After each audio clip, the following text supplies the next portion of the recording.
how to add Apple Cash to debit card. Hey everyone, in today's video, I'm going to show you how to transfer your Apple Cash to your debit card. If you've received money through Apple Cash in a message and want to move it to your checking or savings account, here's how you can do that. First, open your settings and scroll down to find Wallet and Apple Pay. Then tap on it. At the top, you'll see Apple Cash. Tap on that and you'll see your current balance.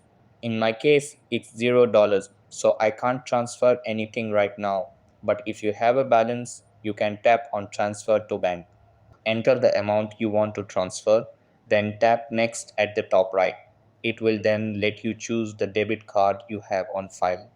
Once selected, your Apple Cash will be transferred to your linked checking or savings account. Keep in mind, it may take 1 to 3 business days for the transfer to process, so it's not instant. I hope this helps. If you have any questions, feel free to drop them in the comments below, and I'll see you in the next one.